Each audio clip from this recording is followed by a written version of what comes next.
Tinggal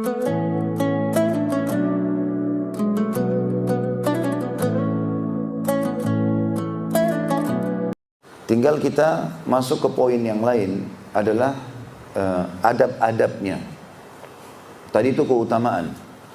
Kita sekarang masuk ke adab-adab kalau kita menjenguk orang sakit. Yang pertama tentunya kita mengikhlaskan niat. Karena Allah SWT memerintahkan supaya kita mendapatkan pahala. Karena setiap amal dalam Islam harus diikhlaskan niatnya. Sebagaimana dalam hadis yang sahih riwayat Abu Daud, Allah tidak menerima sebuah amalan kecuali yang ikhlas karenanya. Kemudian yang kedua, jadi bukan karena tidak enak saja ya. Bukan karena tidak enak, bukan karena terpaksa, bukan karena ini atasan, bukan karena ini hanya mertua, tidak. Memang ikhlaskan saya menjenguk orang sakit apalagi dia muslim. Dan menjenguk orang sakit juga boleh menjenguk ya orang non muslim ya. Menjenguknya boleh, yang tidak boleh kalau menghadiri acara ritualnya, termasuk misalnya kalau sudah masuk ke acara kematian. Ya, tapi kalau dia masih sakit nggak masalah dijenguk. Tapi kita bicara lingkup yang lebih khusus lagi adalah menjenguk orang muslim.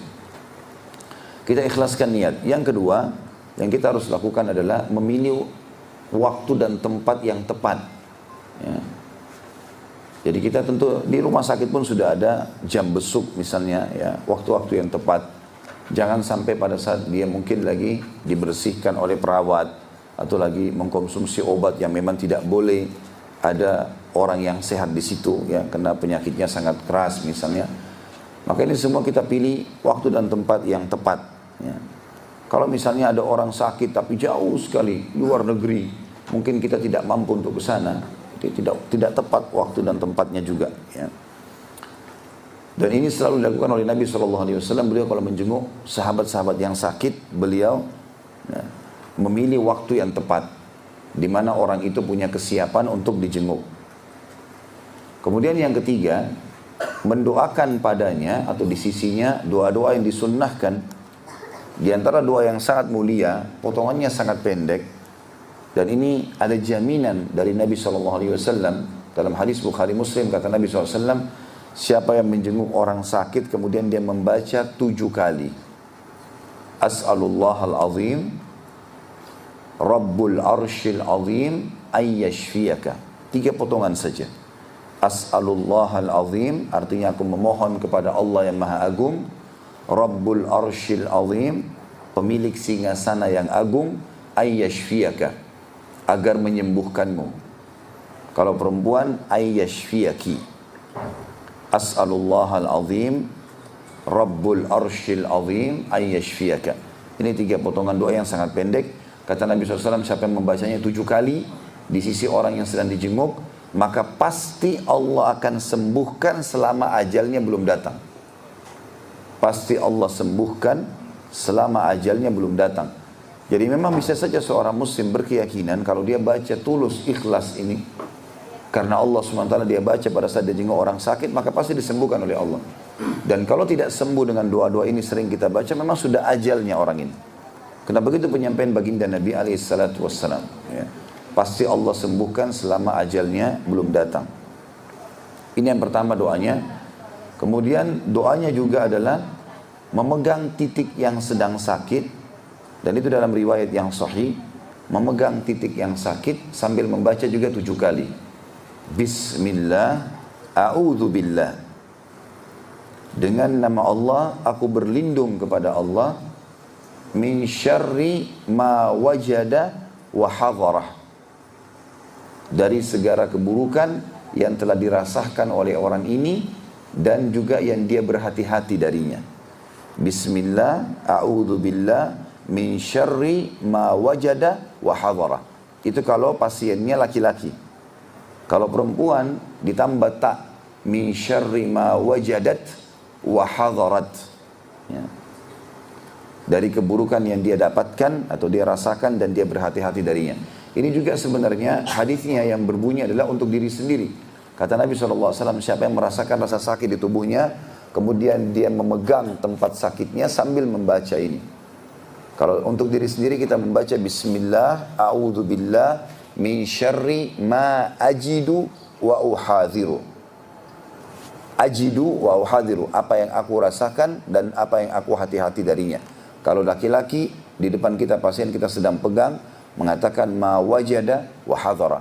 Kalau perempuan tentu dengan perempuan yang lain juga dia mengatakan ma wajadat wa hadarat. Ini juga sunnahnya membaca 7 kali. Ya. Tentu ini harus diikuti dengan keyakinan teman-teman sekalian. Sering kali saya kadang-kadang tanpa sebab saya merasakan sakit. Ya. Kemudian saya memegang tempat sakit itu, baca dengan penuh keyakinan, alhamdulillah hasilnya maksimal. Ya. Harusnya diyakini.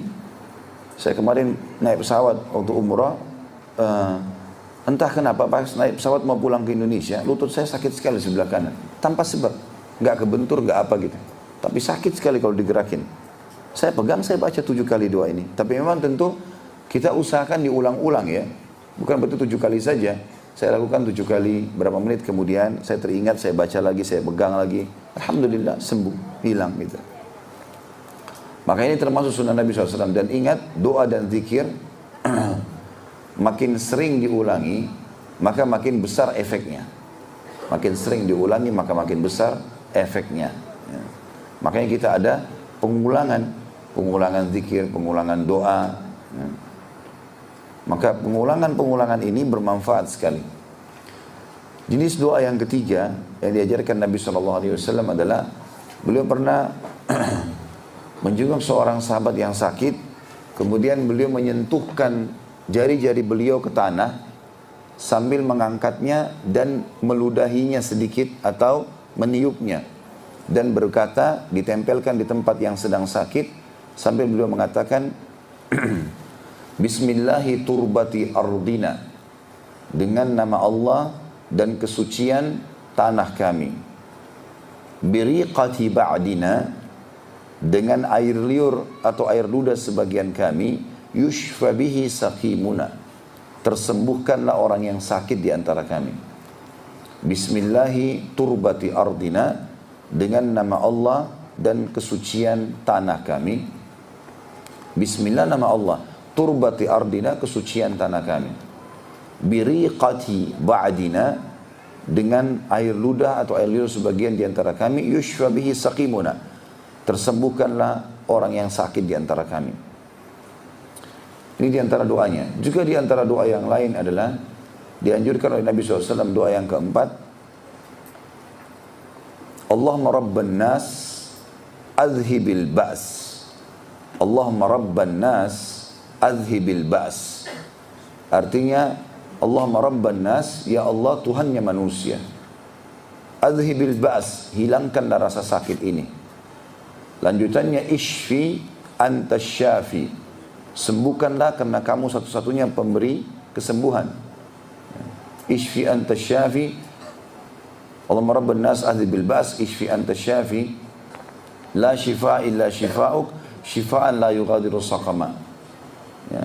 Ishfi anta syafi, la shifa illa shifa'uk, shifa'an la yughadiru saqama. Allahumma rabban nas, ya Allah Tuhannya manusia, adhibil ba's, hilangkanlah penyakit ini. Ishfi anta syafi, sembuhkanlah karena engkau adalah satunya penyembuh. La shifa illa shifa'uk, dan tidak akan pernah ada kesembuhan kecuali kesembuhan dari sisimu. Shifa'an la yughadiru saqama, kesembuhan yang tidak meninggalkan bekas. Kesembuhan yang tidak meninggalkan bekas. Sebagian ulama menambahkan, ini tentu yang kedua tadi tentang masalah yang harus kita lakukan ya, mengikhlaskan niat. Kemudian yang kedua, melihat waktu dan tempat yang tepat. Yang ketiga, membaca doa-doa tadi. Kemudian yang keempat, adabnya dalam berziarah adalah membawakan hadiah, memberikan hadiah apa saja, ya, memberikan hadiah kepadanya. Kemudian yang kelima, menasehatinya agar dia menjadikan sakit itu sebagai peringatan. Kalau dia orang kafir, diajak ke Islam, sebagaimana Nabi SAW melakukan kepada anak muda Yahudi yang sedang sakit, lalu diajak syahadat, dan akhirnya syahadat, kemudian dia meninggal setelah itu. Dan Nabi SAW mengatakan, segala puji bagi Allah yang telah menyelamatkan dia dari api neraka. Menasihati tentunya ini termasuk bagian daripada sunnah. Memberikan hadiah juga begitu. Kemudian yang terakhir, yang keenam adalah menghiburnya. Dan menghiburnya di sini maksudnya adalah dengan kata-kata yang baik. Ya. Seperti misalnya sabda Nabi SAW pada saat menjenguk sahabat yang sakit, la ba's tahur insyaallah. Semoga enggak jadi masalah buat kamu ini. dan menjadi pembersihan atau penggugur dosa-dosamu. Itu kalimat-kalimat motivasi sekaligus doa tentunya ya. Maka ini perlu dilakukan. Ya. Jadi jangan sampai kita datang menjenguk orang sakit, sebentar lagi kamu mati kayaknya nih. Ya. Atau apalah kata-kata yang serupa dengan itu, malah menakut-nakuti. Maka ini tidak boleh. Tapi kita juga tidak bohong tentunya. Ya, dari satu sisi begitu kita mengatakan insya Allah Allah sembuhkan, semangatlah. Ada orang yang lebih berat penyakit tapi Allah sembuhkan, seperti itu. Dan yang paling bagus adalah kita titipkan masalah akidah di situ. Misal kita mengatakan kalau ajal datang maka tidak akan pernah orang bisa luput. Orang mati bukan karena di rumah sakit, tapi orang mati karena ajalnya datang. Walaupun dia sehat di luar sana, seorang olahragawan pun akan mati saatnya dia kalau mati.